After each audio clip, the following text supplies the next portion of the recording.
Hi, everybody. Good morning or good afternoon, depending on where in the world you're sitting today. As Andrew mentioned, my name is Beth Wagner, and I am absolutely thrilled to be here with all of you. Just a few highlights about myself that I want to share. I really have a passion for the topics that we're discussing today.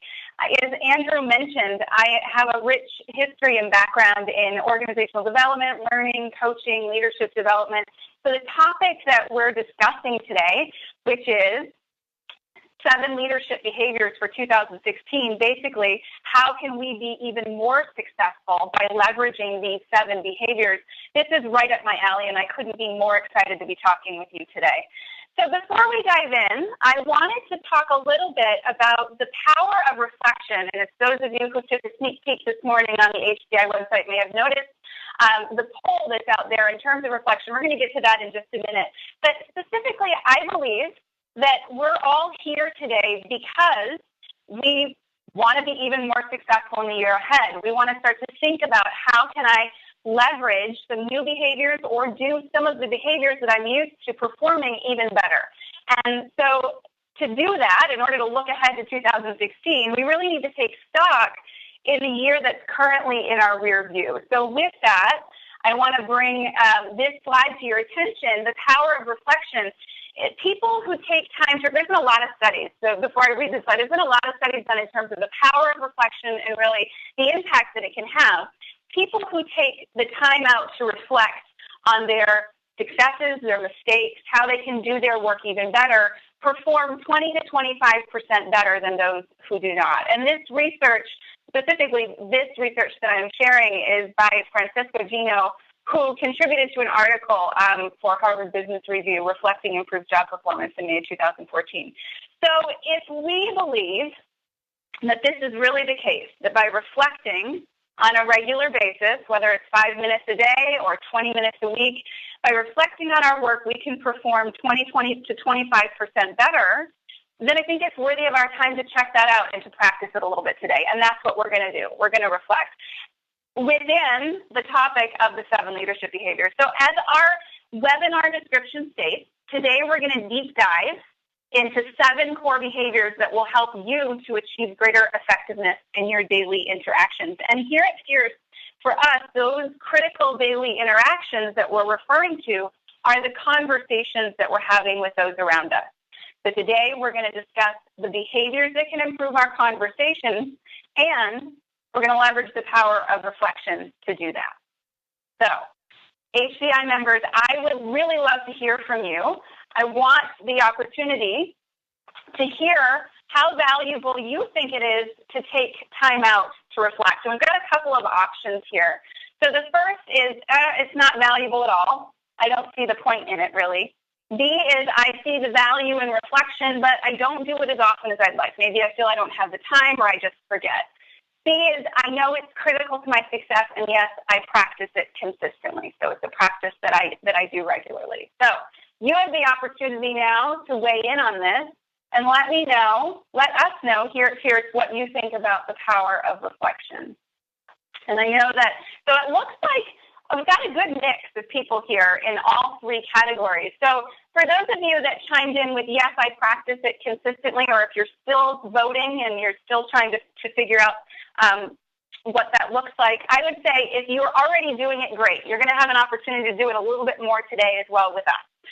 If you see the value in reflection, but you don't do it as often as you'd like, then here's your chance. We're going to take the next 40 minutes or so to really deep dive into some of these behaviors, and you can take some time to experience the power of that reflection. And then for those of you that don't find value in it, there's really no point. I welcome you to this webinar as well, and actually I think that that's a really great place to start. I would like to encourage you to really think about some of the questions I'm asking, and we'll see at the end if I have been able to share with you a new perspective. So regardless of where you sit with this poll question, my hope is that we'll all have an opportunity to explore and discover a little bit more about these 7 behaviors and reflect on the year behind while looking forward to what we want to do in 2016. So let's go back then and take a look at what we hope to accomplish in the next 45 minutes or so together. To get to where we're going today, here's what we're going to do. Now, we've already gotten introductions out of the way, so we can check that one off. We're going to get to know a little bit more about fears. I will share with you a little bit of information about why behavior matters. More importantly, the importance of action and behavior, not just the words and how you relate to people.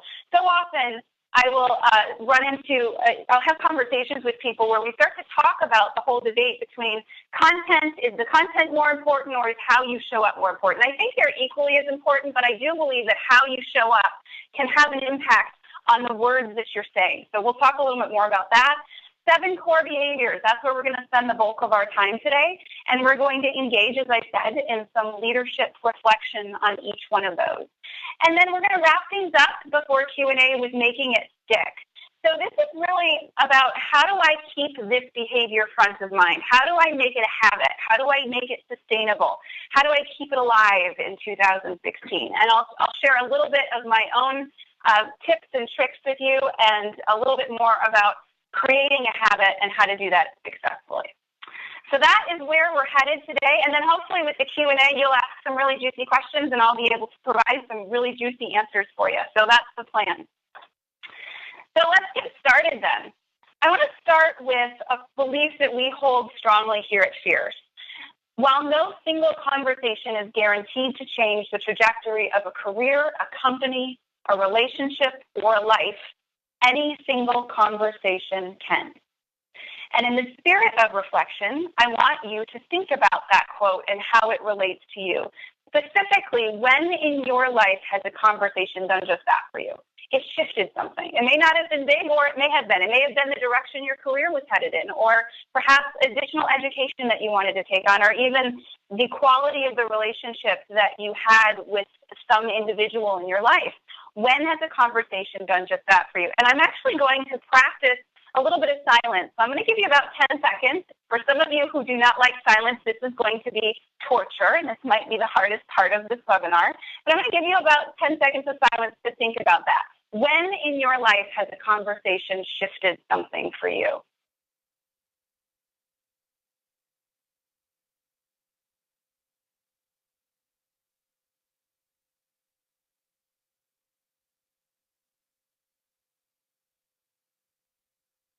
So that was about 10 seconds. And for those of you who don't like silence, it probably felt a lot longer. But it was a mini reflection. And I really want to be practicing this idea of reflection throughout today. The reason I ask you to think about this for yourself is so that we can start to understand the power that conversations have in our lives. Really, what gets talked about, and more importantly, how it gets talked about, determines what will or won't happen. If you really think about everything that you do in a day, the majority of your time is likely spent in communication, via email, on the phone, in direct contact with the people that you work with or the people that you work for. And so as we think about the importance and the power that conversation can have, we're going to start to talk a little bit about how do we be more mindful about that through these behaviors. Unfortunately, many of the more important conversations, the critical conversations that we're having with those around us, some of them don't go as planned, right? We sort of think, well, I wish I could go back and do that again. Or sometimes they even fail and they have consequences attached. So a lot of times if they fail, it's without our knowledge until it's too late. For instance, we lost that valuable customer. How did that happen? Or that valuable client?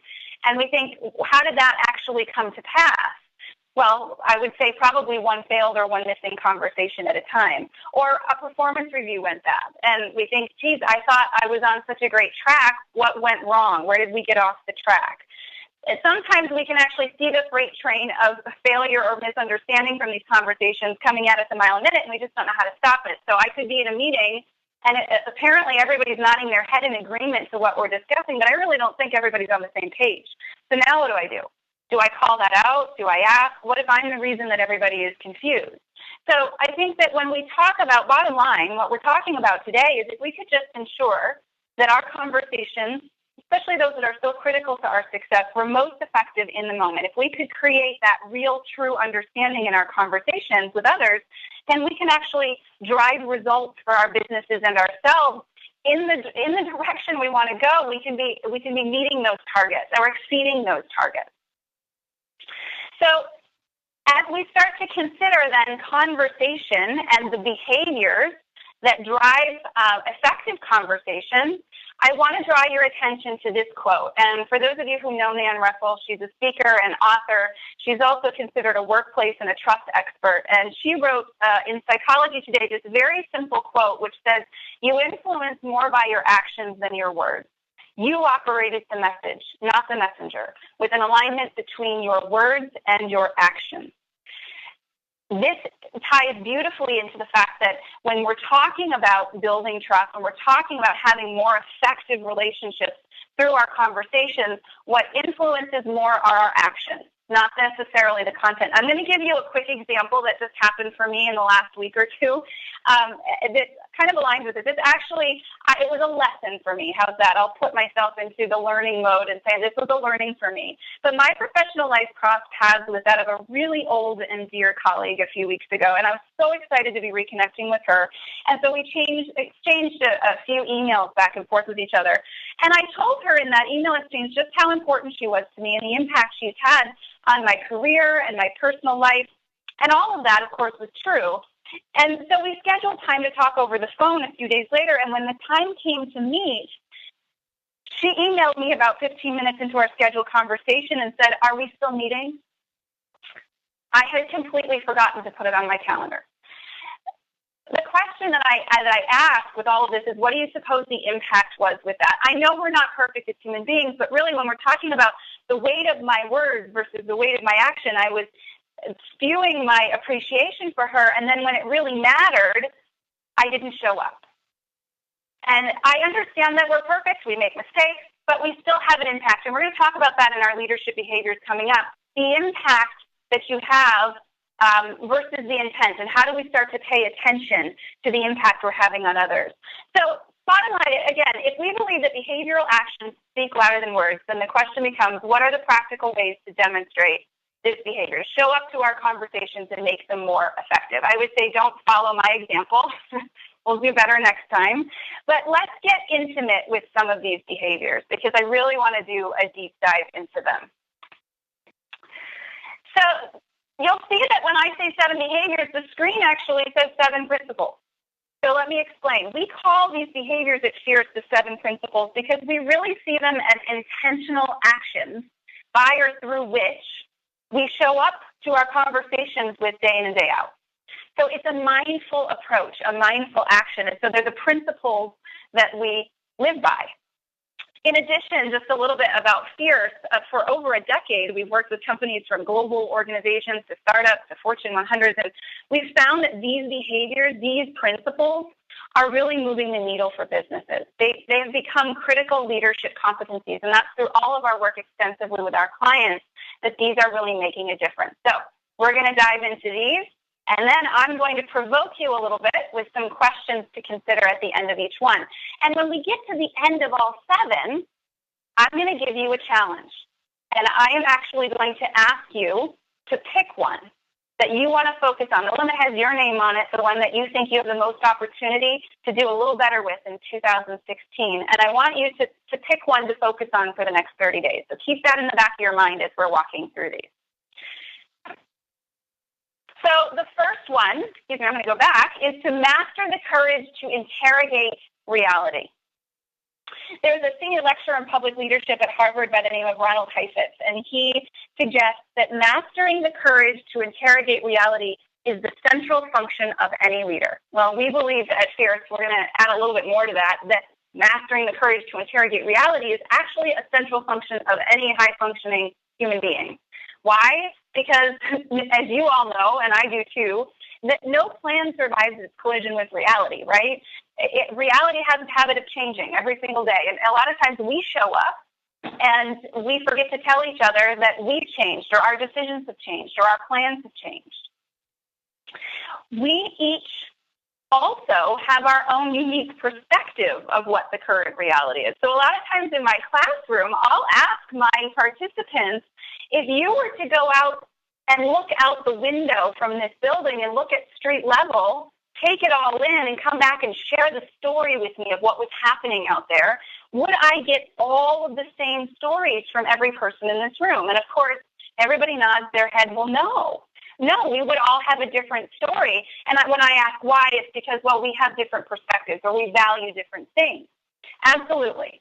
So my response to that is always, I would have as many different stories in this room as there are people, and you would all be right. That's the piece that's so important. You would all be right. Because really multiple competing realities can and do exist simultaneously on any topic under the sun. My view or my perspective of what's going on may be very different from yours. And in order to understand the whole truth, we need to understand all of those perspectives. So what becomes important to consider is that each of us owns a piece of the truth, and no one person owns the entire truth. And I really think that the problem occurs when we try to stand our ground on our position or our truth and aren't open to learning about others. Learning does not mean that you have to change your position. It simply means you're open to being potentially influenced or to change your mind if that's the case. And it takes courage. It takes courage, master the courage to interrogate reality, because we may learn something about ourselves, how we're being perceived, or that we might not be understood.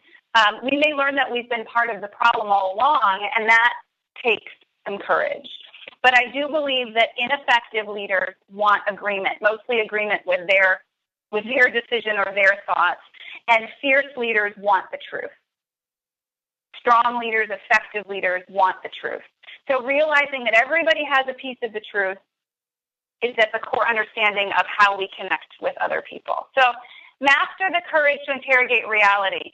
So here's my question to you to consider. And I invite you to write these down, because I think these reflective questions don't just have to stay with us today. We can continue with these questions and ask ourselves these on a weekly, monthly, quarterly basis to see how we're doing. The question is, do you go into your conversations open and willing to be influenced? And I guess the other half of that would be, or are you going in with the need to prove yourself right? It does not mean that you can't share your position. The question is, are you open to hearing others to get to the real truth? So that's reflection question number 1. Consider that for yourself. The second principle that we're going to talk about today is come out from behind yourself into the conversation and make it real. Here's a question for you. Do you ever catch yourself saying something that maybe you don't fully mean just to be polite or please someone, or probably more commonly to get out of an uncomfortable situation that you don't want to be in? I think at one time or another, most of us, if we really think hard, have probably projected certain images that we think others want of us. In other words, we say what we think people want to hear versus what the conversation really needs to be about. And I think we've been doing it since most of us were old enough to know that our behavior can actually have an impact. It can disappoint people, or it can bring disapproval. Basically, I think we all intellectually know we can't please everyone, but sometimes we try to. And I think in order to have the lives we really want, in order to get the results that we really want, we need to show up with the willingness to, I talked about interrogating reality, but really using our voice and having that conversation. Coming out from behind ourselves into the conversation and making it real. And it does take courage to do this, to come out from behind ourselves in those conversations, especially the ones at work, but also the ones at home. And think about it. If you're dissatisfied at work, how risky does it feel to go to your boss and say, I'm really dissatisfied with what I'm doing? How do we change that? Or I don't agree, especially if it's somebody that is a level higher than you are. I don't agree with that. It can feel very risky. So I like to lean into what is Woody Allen, who is a very famous producer, actor, entertainment extraordinaire. His first rule of enlightenment is to show up. To be authentic, I think we need to take note of this, to really say, yes, I'm in integrity with myself by showing up and having the conversations I think are important to my success and those around me. It may seem easier and safer, and I think it is in the moment. Always it feels safer sometimes to project that image that we think others expect of us, to say what others expect. But I want you to consider the cost associated when we don't have the real conversation. In a lot of my classes, that's what we're always doing, is we're comparing the cost if you don't have the conversation with the benefit if you do and it goes well. What is the cost when we tiptoe around the issue or we never bring it up? And I think there can be a heavy price attached to that. So I want you to consider this for yourself. Come out from behind yourself into the conversation and make it real. And reflect on this. What is the cost for you? Not just in general, but what is the cost for you and those people around you when you're not having the real conversation? What is the cost of unreal conversations for you? And then the larger question is, how do you start to use that voice? Come out from behind yourself. If there is something important to say or a conversation needs to be had, tap into that courage and use your voice. All easy things to put down. I always think about this. These principles are really wonderful to read on a screen, and sometimes they can feel overly simple, and yet I guarantee you that in practice, they're far from that. It does take a lot of internal work, and you have to empower yourself to be able to go out and have those conversations. And I always like to think of the cost associated if we don't, or if we're not having the real ones, because that's where we can find that impetus to actually take the action. Okay, moving on. So number 3 of 7, be here, prepared to be nowhere else. The last time you spoke face-to-face with someone, think about that, whether it was just before this meeting, this session, or earlier today. Were you looking at them and truly listening? Or were your eyes sort of roaming the room in a sort of perpetual surveillance, trying to figure out what's next or what was grabbing your attention in the moment? The other way to think about it is during your last phone conversation. Were you truly listening, or were you scanning your email, or better yet, writing an email? And I know, I have to say, I'm human. I find myself doing that. And the question is, what's the impact when that happens? Being here sounds really simple. I'll go back to my comment about these feelings sometimes oversimplified, yet with all the things that command your attention, and I know all the things that command my attention, your mind could be anywhere but here in the moment. And we've got so many things to distract us. I mean, not just the buzz of the office when you walk in and people needing your attention, but phones ringing and cell phones blinking or buzzing. There's a lot of things that can command your attention. To be here is not easy. However, I believe that the greatest gift we can give someone is the purity of our attention. It takes effort, for sure, to do this, to clear away all that distraction and to be focused on the conversation, on the here and now. But when we do focus on that here and now, rather than thinking about what our next reply to this person is going to be, or what our next agenda item is, or our next meeting is going to be about, then I really believe that our relationships with the people around us and our outcomes are far richer, more meaningful, more productive, you name it. And I think that our conversations are a lot less fraught with misunderstanding. So I think there's clarity to that too. When you are present with the people that are important to you in a way that they feel seen and they feel heard and recognized, they're more likely to return that courtesy and start to become more engaged with you. And I've been asked before, what do you think is key to employee engagement? And my response is engage with your employees on a real level. On this when we're talking about showing up authentically, if you can give someone the purity of your attention and make that a habit, you will see that come back at you tenfold in terms of the engagement of your employees. It's about other people feeling seen and heard as well. So although it might not feel like we have the time or the energy to do this, to be completely present, I don't think we have the time and energy not to. Right? Because when we're not present, we miss each other. We might hear every word, but we miss the message entirely. And because we miss the message, it often ends up causing more problems, which then we need to put our time and energy into resolving. So be here, prepared to be nowhere else. I think that the relationships that you have with those people that are important to you, important to your success and happiness, and the conversations that drive those relationships really deserve your full attention. I don't think that you can afford not to. So here's your question then for reflection on this. What is at stake for you, your colleagues, friends, family when you're not present? And who would benefit from your undivided attention?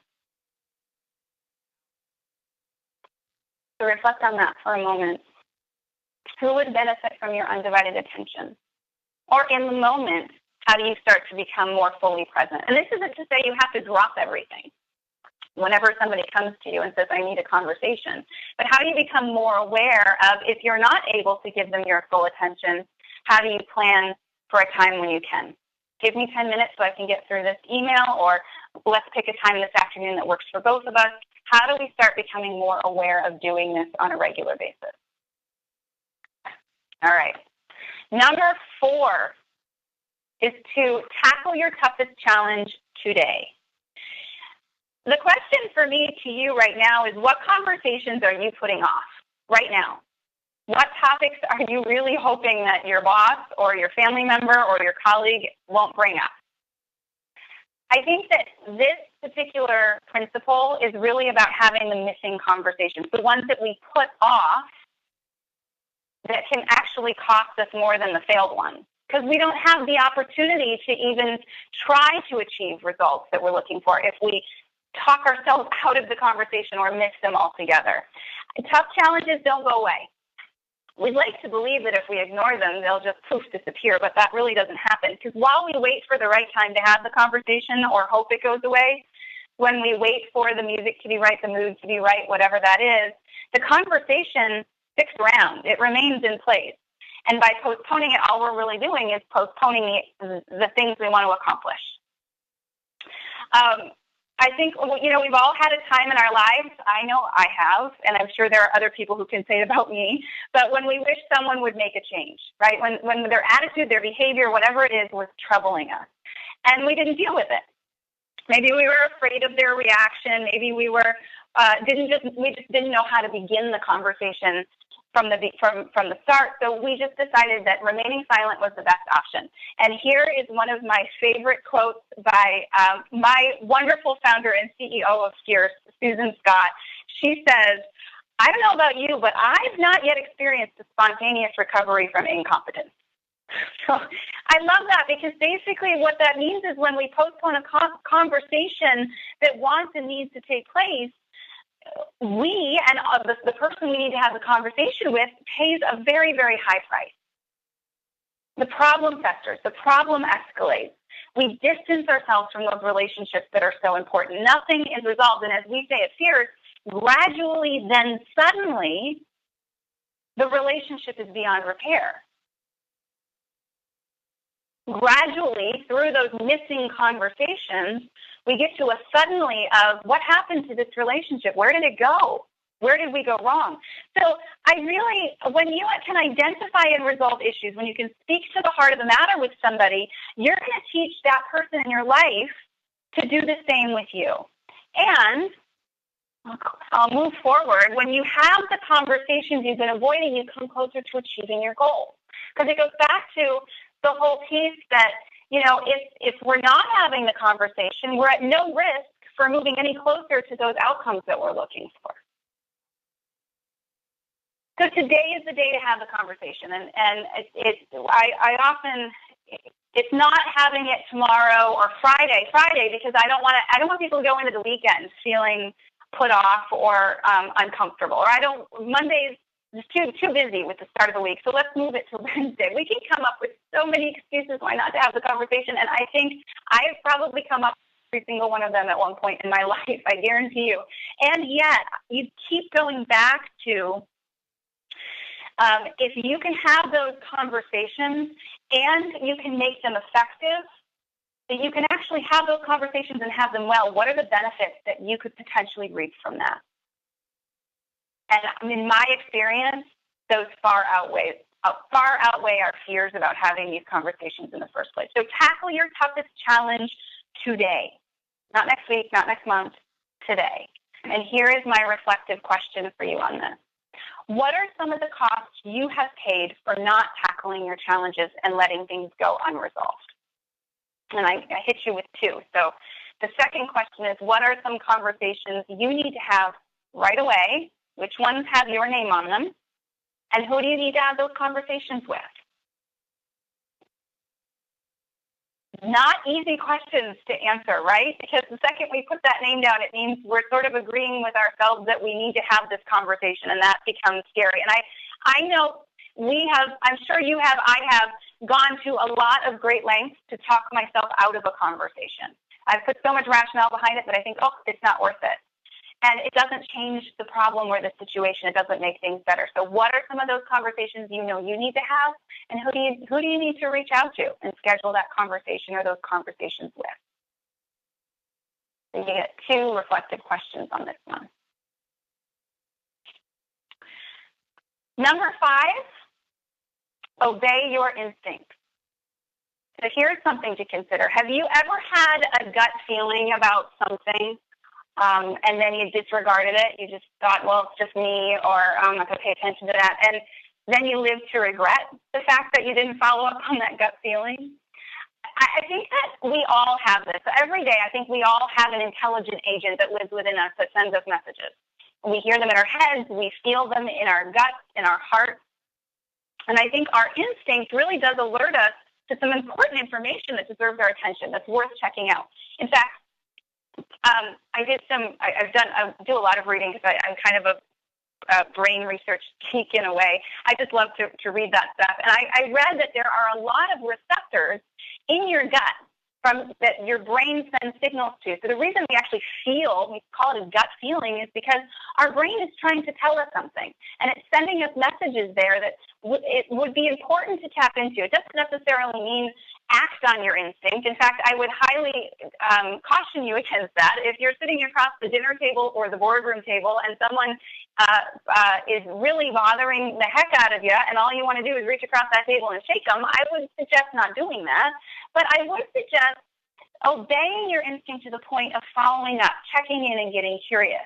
So here's an example that we can play with, and I'll play this out. This is just a what-if scenario. This isn't a real example for me, but I think it does help us to understand what we mean by this. So let's say an employee, so you have an employee whose performance has really changed all of a sudden. So her demeanor when she's talking with you indicates that, oh, things are fine, but you have a gut feeling that something is going on and something that employee isn't offering. And when you approach this employee and you ask her about what's troubling her, she just says, no, everything's fine. So rather than attempt to take that conversation any further, you decide to ignore your gut feeling, take that employee at their word, and let it go. And in the end, the employee's performance starts to spiral downward. Now you can look at it this way.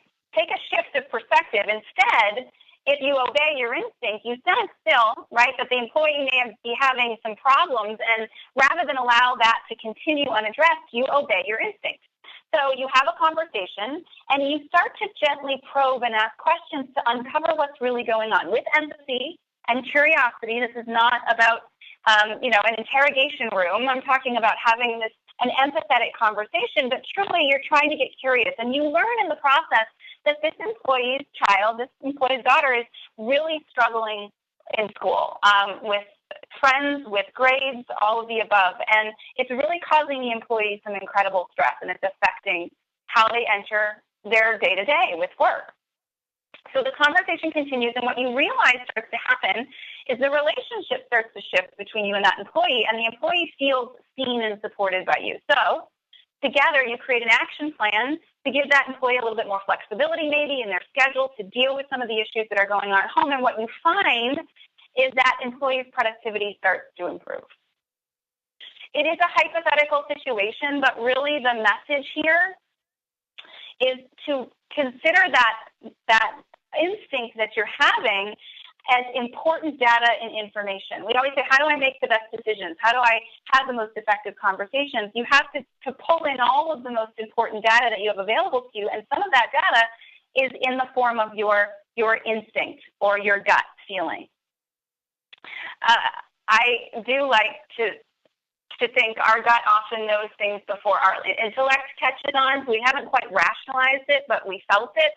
And so when you feel that, how do you start to do some reflection, start to think about what might be going on here and how can I approach this? How can I align what's going on in my head, this thought process of what's going on here and what's going on in my gut, and actually reach out and have the conversation? And I think as we start to do this, hone our instinct a little bit better, we get better at it. So we start to trust it, we start to have confidence in it, and actually it starts to help us create some of the outcomes that we want for ourselves and for others because we pay attention to that being important data. So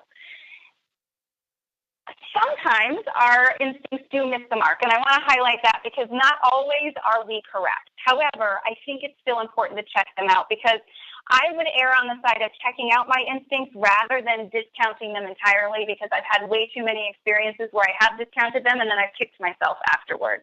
So pay attention and check it out. Obey your instincts. And here's my reflective question for you. When did obeying your instinct help you reach a goal or avoid a negative outcome? What instincts or internal messages have been beckoning you? Are you getting some of those messages from your instincts right now? And what does that mean for you? Are there some conversations you need to have or something that you need to check up on? Number 6 is to take responsibility for your emotional wake. So let me help you pick this apart a little bit. There's no trivial comment. Something that you don't even remember saying to somebody in your family or a friend or a colleague, honestly, years have passed and it could still be hurtful to them. It's still an issue for them. Or it could be the opposite, where a person is grateful to you to this day because you said something that was exactly what they needed to hear at that moment and it inspired them to do great things. Our wake, just like a boat continues to, the wake of a boat continues to kind of ripple through the water long after it's gone, our wake is the impact that our words and our interactions leave with others in our conversation. And those wakes can be larger than we realize. It can prove to be an aftermath, an aftertaste, an afterglow, you name it.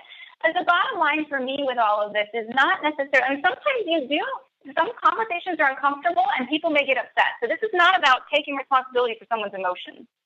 This is really about taking responsibility for your impact. And I like to see it this way. The question for me is, does your intent meet your impact? We often take responsibility for our intentions all the time, actually. Well, I didn't intend to demean or embarrass her. She just needed to get the message, and I saw my opportunity to deliver it, so I took it. I happened to be in front of the team, but, so be it. It just was a message that needed to be delivered. We take responsibility for our intentions all the time, but we don't as often, take the responsibility that we need for our impact. It's great that you didn't intend that to be the outcome, but it was. And I believe that we all have responsibility for that. We all have responsibility for that impact. So again, the question is, does your intent meet your impact? And when we start taking responsibility for that, for our emotional wake, we start thinking before we speak. We consider our impact on others. And our intention can be delivering a difficult message. And when we start to when our intention ends up being, I need to deliver a difficult message, and I want to do so with some authenticity, with some vulnerability, with some respect. When that's your intention and you can affirm that you have done that, what a wonderful place to be, because you're now in integrity with yourself and with the other person. So this is not about following up on every single conversation you have all day long. Are you okay? But how do you start to obey your instincts, lean into some of those other principles, and take responsibility when you know that you've had an impact that wasn't intended? Take responsibility for your emotional wake. So reflect on this. What kind of emotional wake do you typically leave with your colleagues, with your direct reports at home? And how do you start to become more aware of that wake? That's the biggest thing, right? It's not about being perfect. It's about becoming more aware of what that is so that then you can make changes if you so desire. And this is all up to you. So that's the beauty in it. I had a woman that approached me in a workshop one time.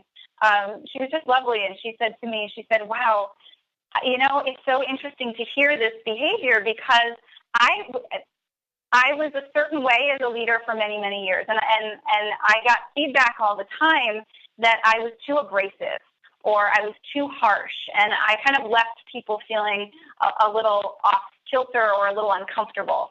And she said, I just thought I was sort of assuming it was them and they couldn't really handle it. But in hearing this leadership behavior, I think maybe there is something that I can do to ensure that That's not my intent, but wow, that's the way I'm coming across. So how can I start to shift that? That's big work. That's heavy work for an individual, and yet it can be so transformative. So what kind of emotional wake do you typically leave, and how do you become more aware of that? The next principle, a final principle, is to let silence do the heavy lifting. And I'd like you to consider this for a moment. When you've ever been in a meeting, a staff meeting or whatever, and you're discussing a topic that is important to everybody, especially to you if you're leading a discussion, but have you ever had this situation where one person that holds a really strong view jumps in and takes up the airtime for the meeting? Really takes over. And every time somebody else tries to chime in or share an idea, that person dives right back in reinforcing their opinion. They seem to carry more weight simply because they're the loudest or they're talking the most. And what they say, of course, isn't necessarily more important or more qualified, but they get heard anyway. And so what happens? And we were talking a little bit about multiple views of reality and the importance of understanding what the reality is by hearing from all perspectives. What happens in this situation is that eventually others give up. They don't want to fight to be heard, and so the real conversation is lost because there's only one view of reality. Insight really does occur in the space between the words. Between the words. When there's no space there, when one or two individuals just dominate the conversation, we leave the meeting feeling like we've missed the mark or we haven't addressed the real issue. And so it's important to consider that conversations that are important or critical enough require those moments of silence where we can reflect on what was said. We can consider our own responses. We can marinate, as I like to say, in the words that have been spoken back and forth. It doesn't mean that we have to adopt silence and be silent or not participate, or even that we can avoid then topics that aren't comfortable, because that's not an excuse either. But what it means is that when a question's asked, we give ourselves and other people time to reflect, there's that word, reflect, and then respond. To really, this is the heart of reflection right here to me, is to give people time to consider and think on something, to reflect, so that they can see the value in the words and in the content that they're hearing from other people. Let silence do the heavy lifting. So here's your final reflection question before we move toward wrapping this up. What might happen if you said less, listened more, and provided time to think about what has and has not been said? What might happen? And that is your final reflection question for the 7 principles. And so here's what I want to do next. I would really like to hear from you, because we've just talked about all these principles, right? Here they are. Now I'd really like to know, which one will you choose? I asked you to choose one. Master the courage to interrogate reality, come out from behind yourself, into the conversation, make it real. Which one are you going to choose to focus on for the next 30 days? Is there one that has your name on it? And we're going to do a poll for this. So we're going to have an opportunity to hear from all of you in terms of which one you will choose. The third is be here prepared to be nowhere else. Tackle your toughest challenge today. Obey your instincts. Take responsibility for your emotional wake, and let silence do the heavy lifting. So we will get your thoughts on this. And we already have a lot of people who have chimed in, and it's all over the board. So I love to see that. That's awesome. We've got so many people. Thank you guys so much for all of your contribution to this poll. This is awesome. Yeah. So I love this because it is all over the place. And what I usually say to folks, because they say, well, can't I choose more than one? And I usually say, well, of course you can. And good luck with that, because we're all adults that have busy lives. And it's really tough to do something and do it well when you're focused on so many different things. So I would pick one, focus on it for a few weeks, see how it goes, and then you can choose another one if you feel like that one's going pretty darn well. So think about these for yourself. And then we're going to talk about, so I want to dive back in. So thank you all so much for your contribution to this, because I want to dive back in, and just for a brief moment before Q&A, I want to talk about how to make this stick. And there's a couple of different pieces of information here on the screen. You may not know his name, but in the 1950s, there was a plastic surgeon by the name of Maxwell Maltz. you'll know his research, which is it takes at least 21 days for a habit to form, right? So we've heard that before. This is pretty popular these days, this fact, especially around the time of year that's coming up, the New Year's, right? And actually, Moltz's research has gotten to be a bit like a game of telephone because many of us still believe that, hey, if I can do this for 3 weeks straight, I'm golden. And yet how many of us have fallen off the wagon in the fourth week, fifth week? I think February is the most popular week, most popular month for gym memberships to be canceled. So let's fast forward 60 years to a current researcher by the name of Philippa Lally. And in 2009, she and her team did a lot of research and came out with the idea, this data that says it takes actually more like 66 days for a new habit to form. And I think they said anywhere from 18 to 254 days. So the reason that I share this with you is because I want you to set your expectations appropriately. It's probably going to take you a couple of months to get comfortable with these new behaviors if you're practicing them regularly.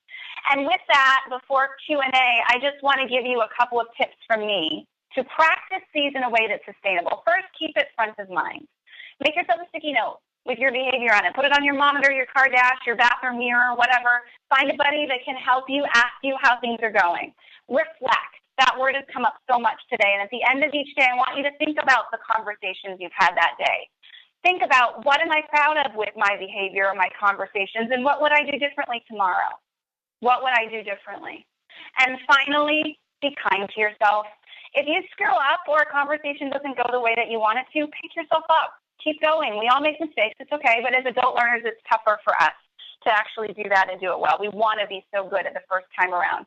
So don't let frustration or discouragement get in the way of the results you're seeking. Keep it front of mind, reflect, and be kind to yourself, and think about the conversation that you are engaged in right now in this moment. How you show up to that conversation can really make all the difference. With that, I just want to say thank you, and I'll turn it over because I know we have limited time for Q&A, but I just want to say thank you all for listening and for showing up to the poll questions. I hope I've intrigued you and provoked a little bit of some curiosity for yourself. And with that, I'm going to turn it right back over to Andrew to help us get started with some Q&A.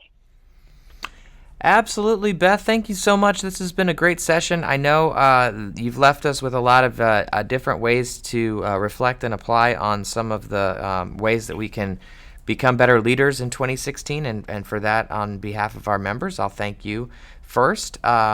So before we get to the questions, I just want to make a general call to everyone that if you've yet to ask a question, now is the appropriate time to do so.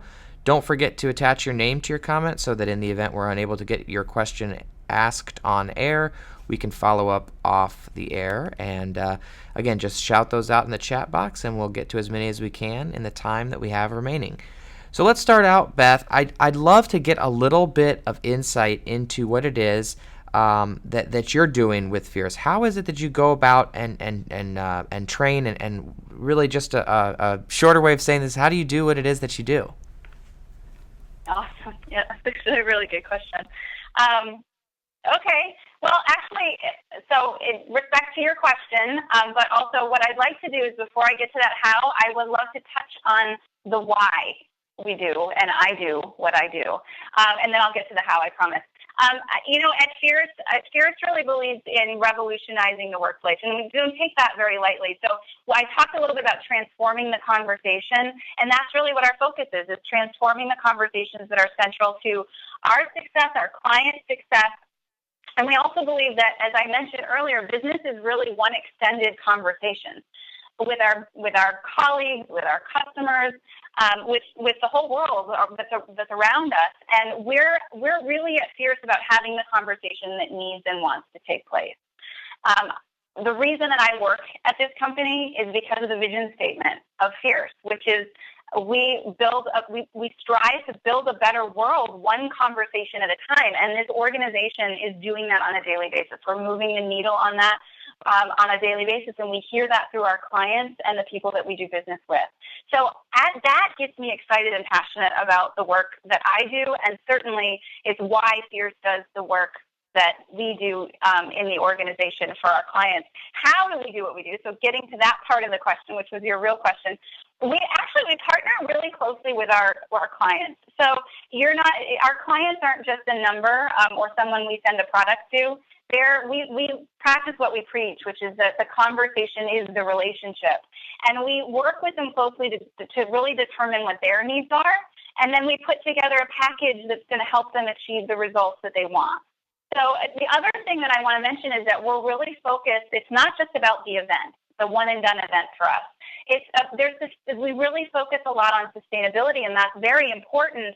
How do we sustain, as I talked about, how do you make it stick? How do we sustain the learning from the training? How do we ensure our clients get the results they're looking for? And so we've partnered with a company called Mindmarkers, actually, to offer sustainability solutions virtually for our clients. And in addition to that, we stay closely connected with all of our clients through the entire process and beyond to ensure that they're getting their results, that they're achieving the success that they want. And of course, that's one conversation at a time. So I say that that's probably how we do what we do and then why we do what we do. So I guess I kind of answered 2 in 1 there. Excellent. A combo, a 2-for-1, and that's what we're looking for sure, Beth. Here's a question from Sue, and this kind of relates to our poll question here. So obviously, obeying your instincts was one of the choices, and Sue has a question about translating that to others, and specifically she asks, as coaches, how do we get others help practicing in trusting their instincts? That's a really awesome question. So I'm going to do my very best to answer this. I think that this would be a great discussion question to hear from a multitude of individuals on how they've done that or seen that work. I always go back to the power of reflection, and I know it's probably ad nauseum a little bit for this group, but it's very important to me. And as a coach, you're always asking big, thought-provoking questions to get people to think outside of their typical box, right, to shift their perspective in a way. And I found it very powerful to be asking individuals to consider what the results that they're currently experiencing and then the what if. So what would it look like if you were to start paying attention a little bit more to that voice that's inside, that gut instinct? What could that look like? I asked a lot of questions, even in the Obey the Instinct section, for you guys to think about as well. So what are times when obeying your instinct has helped you? Have you had that experience before? Or have you ever had the experience where you didn't obey your instinct and it actually ended up causing you pain, or you kicked yourself for it? And so then, are there some instincts that you've been feeling or considering, and what would be the benefit of tapping into those? So I think I really appreciate that question. I think it's just continuing on with that curiosity and that exploration with individuals, allowing them to experience for themselves the what if and the potential results that could come of paying more attention and checking in with their instincts. In addition, I find that modeling behavior is really effective. So it's not about modeling for the sake of modeling, but if you start to adopt this as a way of being and it's working and it's effective and people can see that, you'll see more people also jumping on board and doing the same. I firmly believe that. So thank you for that question. Here's another one, Beth. This is from Chrissy, and I think when we talk a little bit about reflecting, this could really help Chrissy's situation here. So Chrissy says that she's having a hard time recovering from a difficult, failed, very real conversation. What advice do you suggest when things go so badly? I suggest leaning into your authenticity and your vulnerability. I have found, and I can relate, Chrissy, because I know that I've had situations like that. I think that we're human, and there are times when we say or do the wrong thing, or we say or do something that doesn't lead us to the result we're looking for. So the question is, how do you start to tap into your own authenticity and come out from behind yourself and speak that truth? And that's the hard thing, because finding the right words. I can tell you the other thing is, I think as adults especially, but when we're thinking about having these conversations, we want to be perfect. We have this ideal of how the conversation should go, and that can get us into trouble. I have much better luck when I say this is going to be messy. It's going to be messy, but I'm going to be authentic. I'm going to show up as myself, and there may be some vulnerability, but a lot of curiosity, and that's how I'm going to work through this. And in Fierce, we actually teach, interestingly enough, so when you're having difficult conversations, and we have so many programs at Fierce, confrontation, we talk about coaching, we talk about team conversations and accountability. So there are also models that can really, from Fierce perspective, we have some really strong models that can help you get through some of those more difficult conversations with success. So in addition to showing up with these behaviors and being authentic and leaning into that, Fierce, what helped me is leaning into those models to gain that success in those conversations and in those relationships. So that's a great question, Chrissy, and I really do wish you the best with that, because I know that can be difficult. Lastly, I'll wrap things up, Beth, with a question for you. If you could tell us a little bit about some of the results that your clients have experienced after having been through some of the training from Fierce. Awesome. Yeah, absolutely.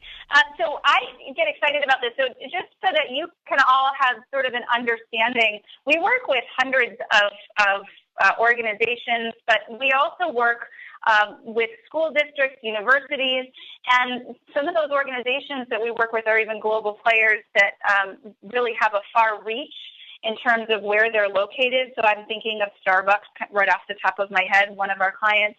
I would say that Fierce has ignited some really powerful business conversations, and we can see some of the changes. Our clients can see some of the changes based on the work and the workshops that they've been engaged in.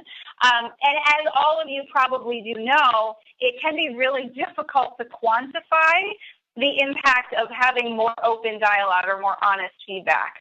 However, just thinking of a couple of examples, so for instance, one of our clients, Randstad Canada, in the past year and a half, they experienced actually a 10% increase in their employee engagement measurement after they rolled out Fierce. So that was a tangible that they shared with us.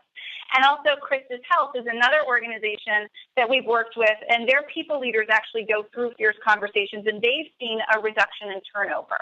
So there are some real tangibles, but in addition, there are some really rich stories that go along with the experiences these clients have had with Fierce. And I really encourage all of you, if you're interested, to check out our website, fierceinc.com, because there are some great in-depth case studies about some of those client experiences. And that's where those really powerful stories come from. Great question. Thank you. Well, Beth, this about wraps up our content for today, but I would like to thank you and Fierce for this great conversation, and we look forward to seeing more in 2016. Thanks again. Wonderful. Thank you so much, everyone, and thank you, Andrew. And with that, I will extend the biggest thank you of all to each and every one of our HCI members who've taken the time to join us today. We look forward to seeing you all on another webcast soon. Enjoy the remainder of the day, everyone, and remember, whatever you do, do you as well as you can do. Take care, folks. See you on the next one.